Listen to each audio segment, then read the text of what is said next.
So today I have some good news and some really, really good news. But let's start with the good news, okay?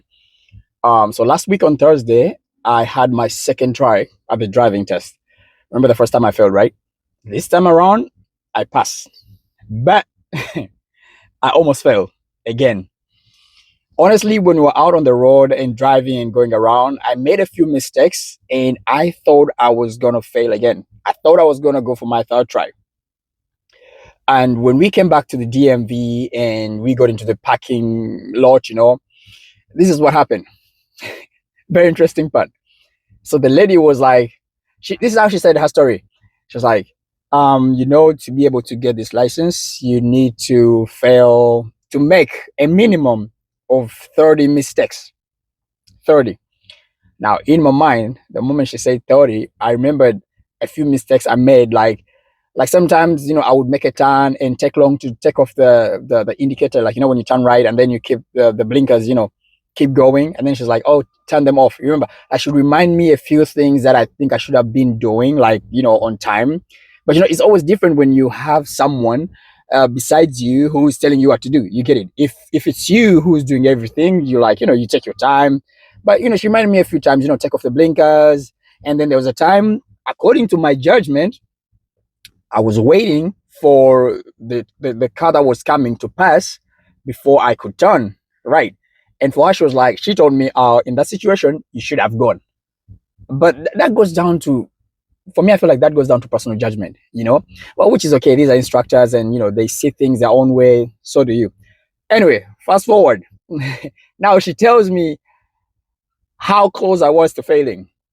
So she breaks it down. Now, when she was saying that, trust me, my hands were already in my face. I was holding my face already. So finally, she tells me, but for you, you had 28. You made 28 errors out of 30. So you have your license. And I was like, yeah, I got it this time. I was so happy. I thanked her like, I don't know how many times. And then she was like, okay, go ahead and then, finish the paperwork and blah, blah, blah. I was really, really happy.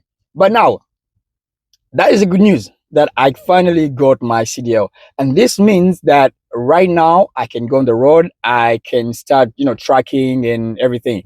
I've already decided what I'm going to be doing. I'm going to be doing OTR. I'm going to be like driving around different states. So I'm just waiting. Now you need to stick around for the good news, the good news, which is coming. But anyway, let's roll it back a bit. Let me take you from the start. Getting this license was never easy. Trust me. The initial stages are pretty easy. Like you go register. You want to have a CDL. Then after getting your registration, you book a time at the DMV to go and do your theory tests on the computer. Definitely, that one is all easy. Oh, and then you have to get the medical DOT. You have to go. They check that good side, you're healthy, you're fine to drive. That's all very easy. You go through it very, very swiftly. Then the tricky part now comes to the driving. I feel like the theory bit of it when I started out was pretty easy. Going to the DOT, going to the DMV, doing the exams online, everything was okay. I was like, okay, I got this. Now, when it came to the driving, this is where I think I had the most problems. And because coming from a country like Sweden, it was pretty new from the attitude of the teachers. The trucks we were using, they were pretty old, and the setup, how they train people to drive trucks. You're at the yard the whole time, and you're just turning around in same place. That's not how it is in Sweden. In Sweden, you go on the road from day one. You go and drive on the road. Everything is like on the road. You're really at the yard, and you're just turning around. Anyway, that's the school I went to. So the school, it was a new, experience. The teachers, very aggressive. But let me tell you something. This is the funny part. Towards the end of my school, the teachers actually, me and the teachers were like this. Were really cool because I don't know, with time, they became more friendly. But in the start, they were really tough. I felt like they were really tough. But I think it was also good because the tough love that they gave me personally kind of like shaped how I started seeing things. Coming from Sweden, you're like, chill, you're taking things lightly. Now the Americans, oh my God, they own you. They're like, go like, hey, you have to go get it. But anyway, if you haven't subscribed yet, don't forget to subscribe. I'm going to be putting out stories like this, and when I get on the road, so you don't miss anything. Okay, so don't forget to subscribe. Now, back to the good news and where how everything started. So, and then also going forward from the school, the yard, and having to go there every day. Sometimes after work, it was really heavy.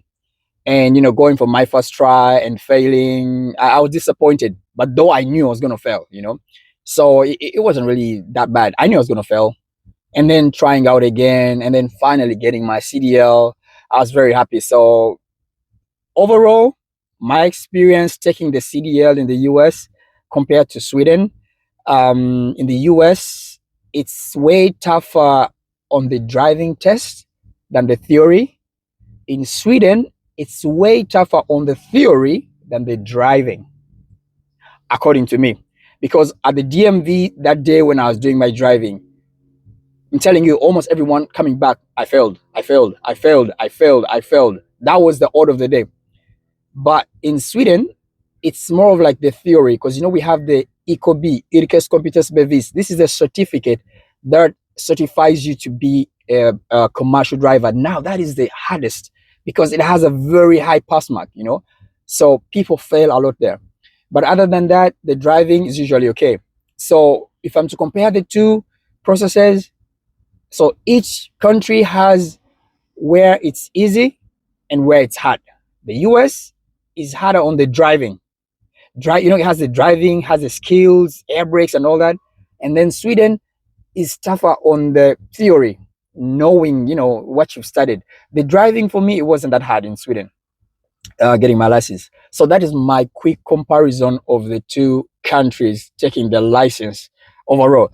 But if there's anything that you really want me to break down when it comes to taking the license, just drop a comment and I'll make a video just to talk about that topic that you want. Okay. So right now I have an interim commercial driver's license. So my license is gonna drop maybe a week or two at home. And now let's jump into the good news. Okay, so the very, very, very good news that I have right now is that probably I'm gonna start driving soon. So I've been contacted by a couple of companies that want me to join them, and I have one company that is really concrete. I've been in touch with them this whole week from the time I got my license, and today we kind of like finalized. They're gonna contact me again next week, and next weekend I will be traveling to Arizona. I'm gonna have a 3 weeks orientation before I can start working with them. Now, this is something else that doesn't happen in Sweden. In Sweden, you don't have orientation. Okay, not really orientation in the sense that, okay, maybe I should wait and see what happens at the orientation. But the thing is this, my point is this. Orientation in Sweden means that you're a new driver, you come to the company, you drive around with an experienced driver already.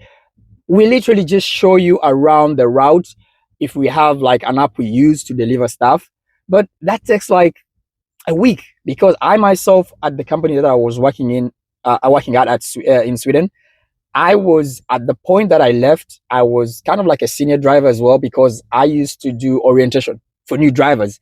But I would be with them just like a week, maybe depending on how fast the person is to learn, maybe even 3 days, 4 days, showing them around the route, showing them the app.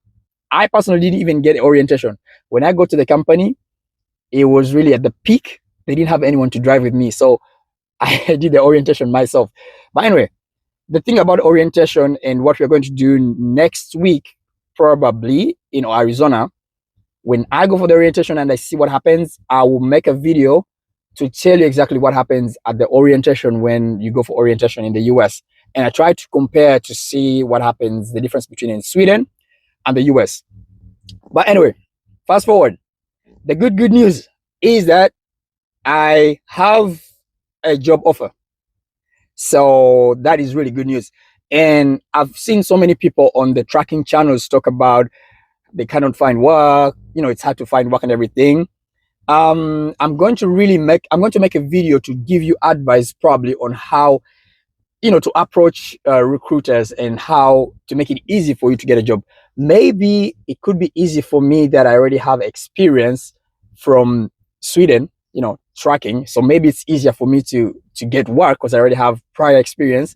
And maybe if you're a new recruit here, sorry, a new student, graduate, you may not have that kind of experience. But all in all, getting a job in tracking, I don't think it should be hard because tracking jobs are everywhere. They're always looking for trackers everywhere.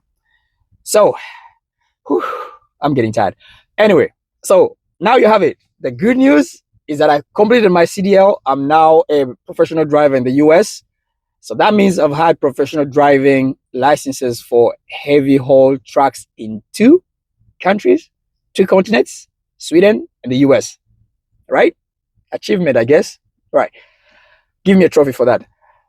And the good news is that I'm going to start working very soon. So stick around and I'll be giving you more details about my progress in the US. Okay. Now, don't forget to leave a comment and tell me what you think about the video and maybe what you want me to talk about next when it comes to tracking. Okay. And don't forget to ride like a big shot. Don't forget to subscribe and like. All right.